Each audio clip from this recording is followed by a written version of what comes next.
You're going to want to swipe left on these dating app scams.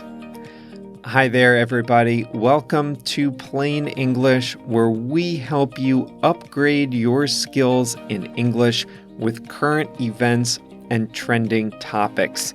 Today is Thursday, June 24th, 2021, and this is lesson 375. JR is the producer, and he has posted the full lesson at plainenglish.com/375. Coming up today, scams on dating apps are on the rise. We'll talk about 3 common scams you might encounter on dating apps, including one shocking scam that can cause the victim, yes, the victim, to be prosecuted. As always, we review a common English expression, and this one is really common. Raise a red flag. And JR has a song of the week. Let's get going.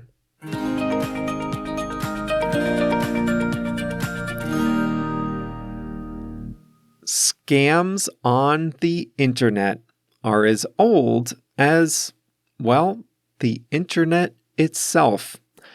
We've all gotten emails proposing lucrative business deals and other unsavory things. But as people become more aware of typical internet scams, the scammers have to up their game.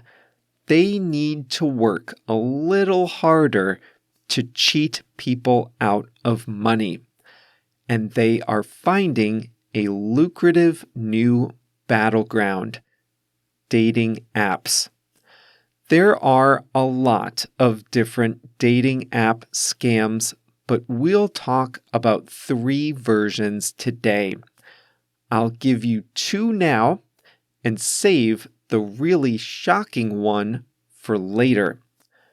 The first scam is an investment scam. The second one is a hardship scam. In the investment scam, the fraudster poses as a successful business person or investor. To build their credibility, the scammers might send screenshots showing high account balances and profitable trades. After building trust, the scammer has a few options. One option is to simply offer to make an investment on behalf of the other person.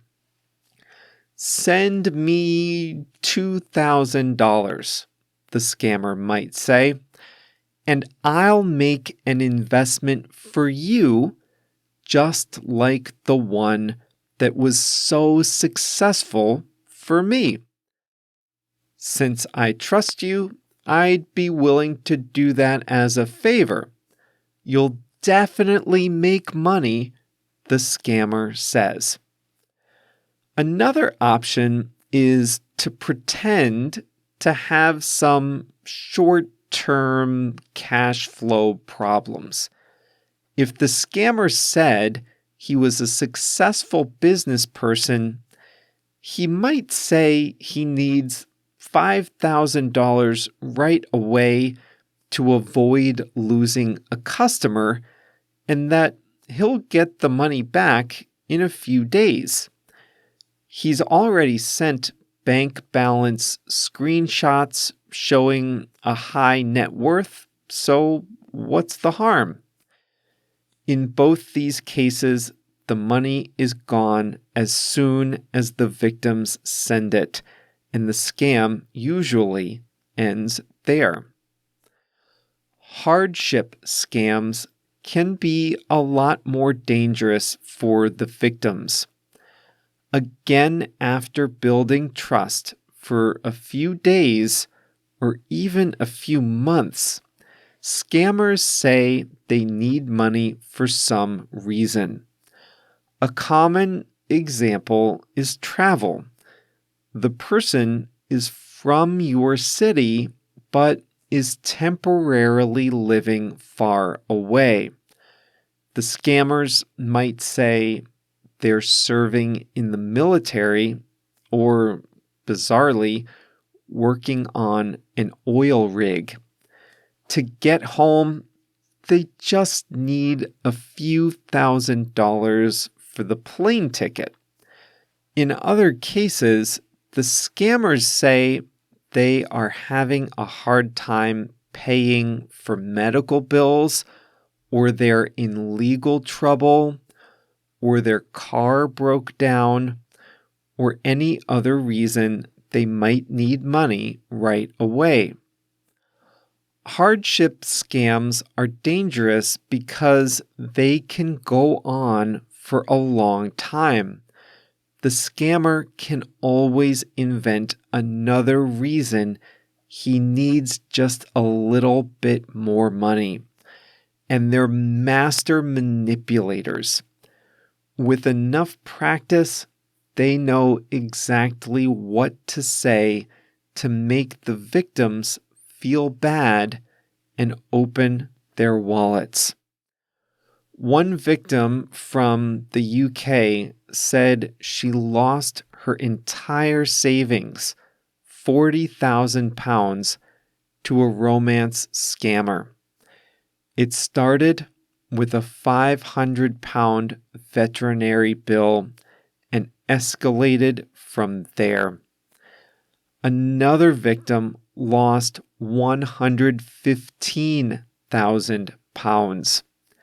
The person she had been talking to for months told her he had been kidnapped by loan sharks in Ukraine, the capstone of an elaborate months-long ruse. She panicked and sent the money. She thought she was saving his life. But neither the hardship nor the investment scams can send the victim to jail. That's right, the victim of a dating app scam can be the one who goes to jail.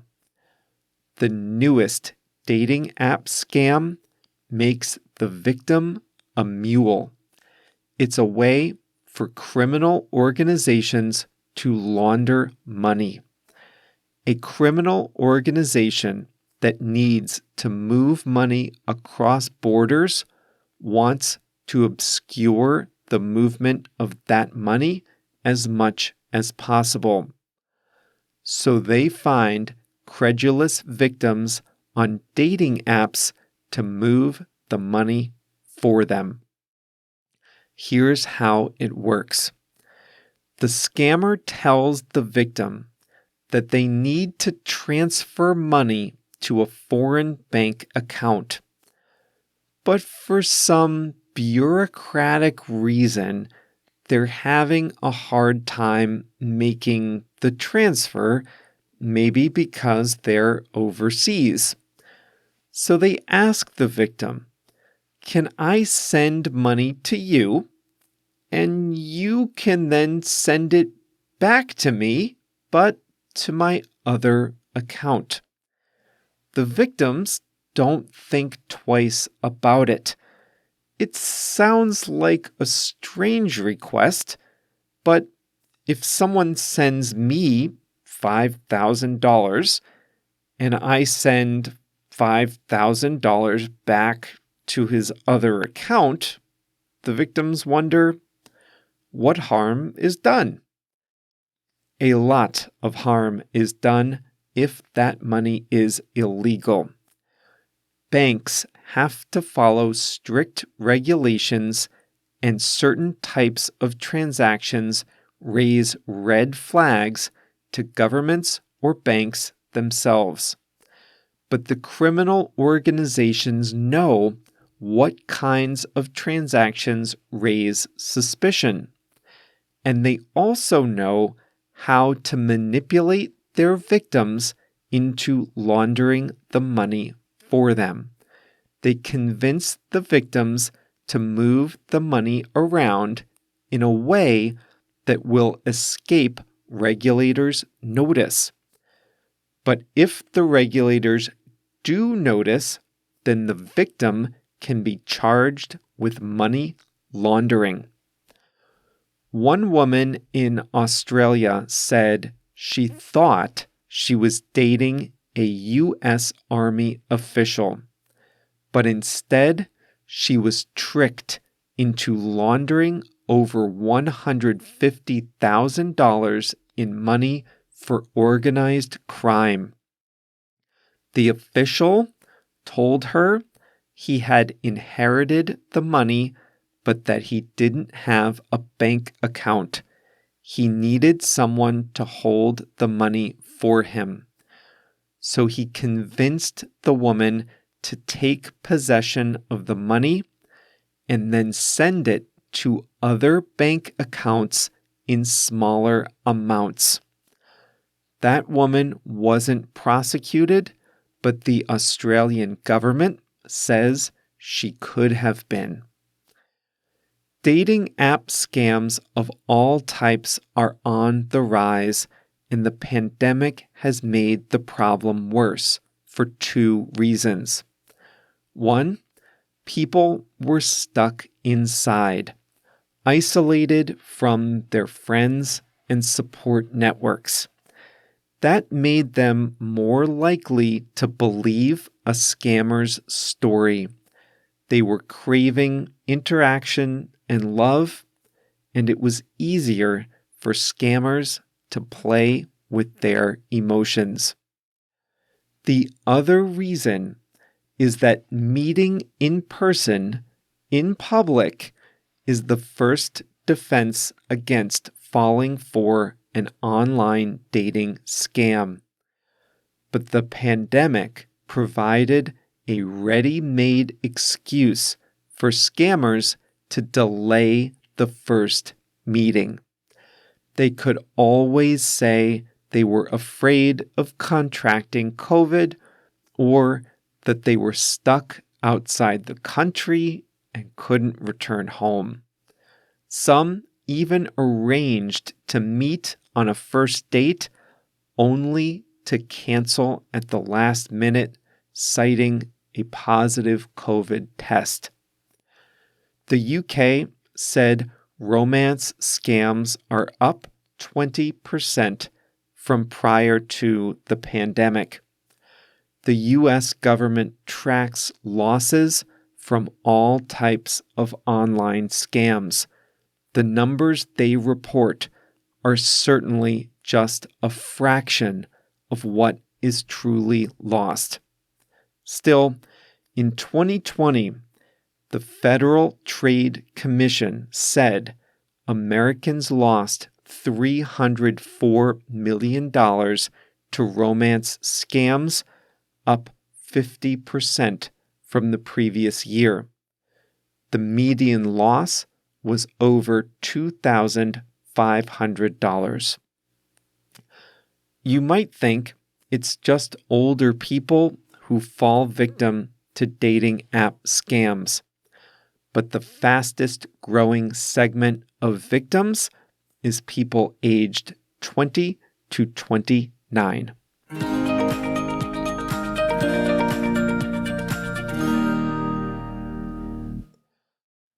The first time I became aware of a scam like this was a long article in the New York Times from a few years back. I'll link to it in the transcript. The reporters found the scammer in Nigeria. They contacted him by phone and even went to his house. And the scammer said he was very poor and was just doing it for the money. The BBC interviewed, anonymously, someone who ran a dating app scam from jail. He used his own photos to match with older women he thought were lonely and neglected on the platform. He looked for specific keywords that signaled someone's vulnerability and ability to pay. Older female lawyers looking for happiness, he said, were perfect.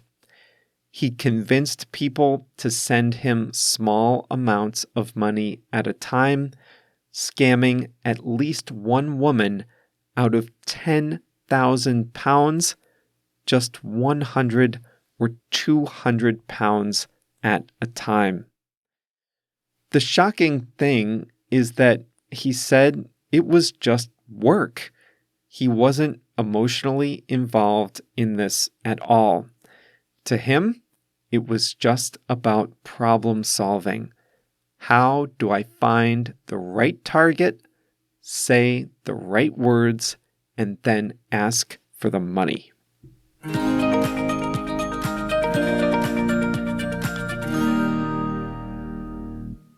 Today's expression is to raise a red flag.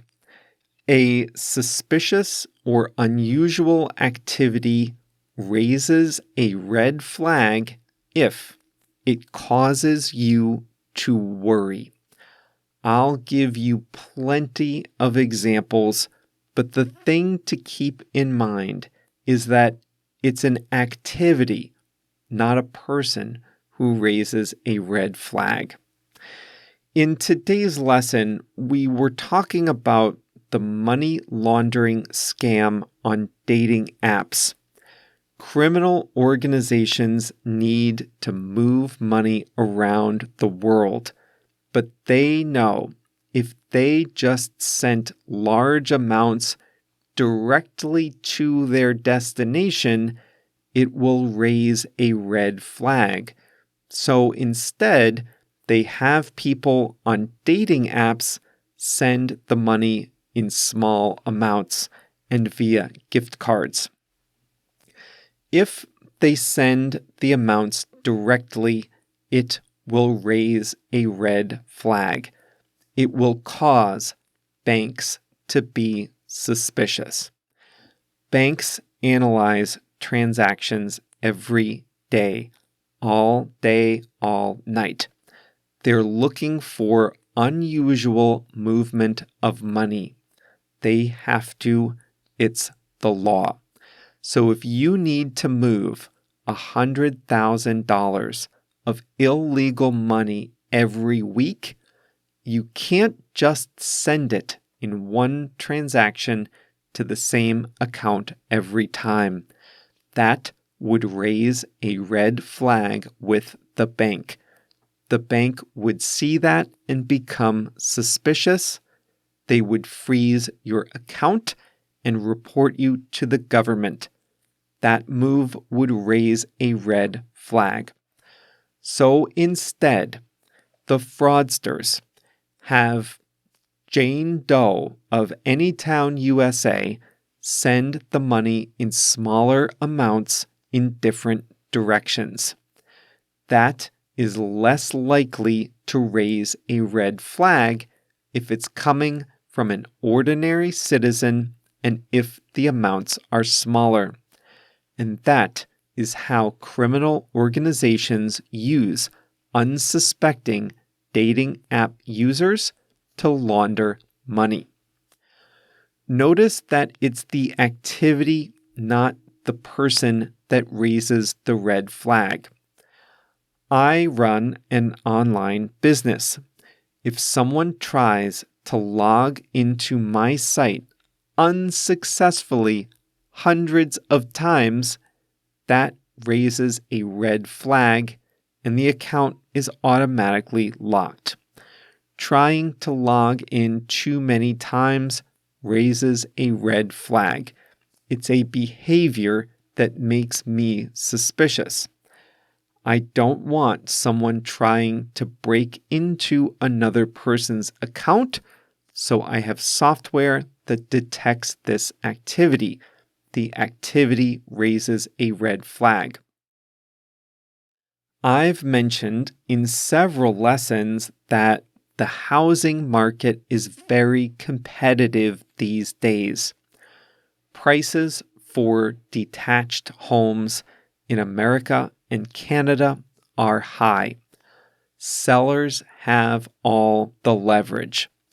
Some home sellers are telling potential buyers that they can't have a comprehensive home inspection before they buy the home. That would raise a red flag with me. In the US, it's very common for a buyer to hire an engineer to inspect a home before they sign on the dotted line. If you don't do that, you could wind up with a house that has a lot of expensive problems. But today, sellers have the leverage. There's a lot of competition. And some sellers are saying, you know what? We don't want to have an inspection. So if you want to buy this house, you have to agree not to have an inspection. That would raise a red flag for me. That would cause me to be suspicious. What are they hiding? I wouldn't buy a home without getting an inspection. We talked on Monday about how hard it is to find workers. If you're trying to fill positions, you'll be reading a lot of resumes. A large gap on an applicant's resume should raise a red flag. If a candidate has listed his or her entire work history, step by step, year by year, but there are 3 years missing, then that's a red flag. Being unemployed for a few months, even a year, isn't uncommon. But an unexplained gap on a resume should raise a red flag. It should make you suspicious. It's not automatically bad, but you should ask about it in the interview.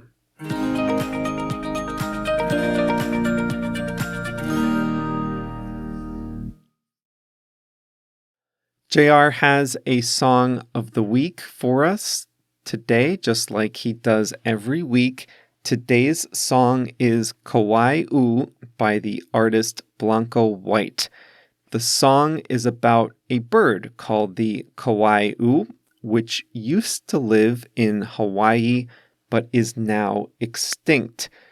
Josh Edwards, who is the artist called Blanco White, said he heard a recording of this bird and it filled him with sadness to know that the bird no longer exists, so he wrote a song about it. Kauai by Blanco White is the song of the week. Thank you, JR, for that. And that's all for today, June 24th, 2021. If you enjoyed this lesson, you can find even more on our website at plainenglish.com/375. That's where you can find a free transcript of the audio, links to articles about today's topic, and extra vocabulary. Plain English Plus members also get a fast version of the audio, translations into 9 languages, listening exercises, and pronunciation exercises. The video lesson shows you how to talk about ongoing actions with go on. That's today. And Plus members can practice creating their own examples using the expression red flag and as always, I'll review them and give you pointers. If you're not yet a member of Plain English Plus, you can sign up today at plainenglish.com/plus, plainenglish.com/plus. See you on Monday.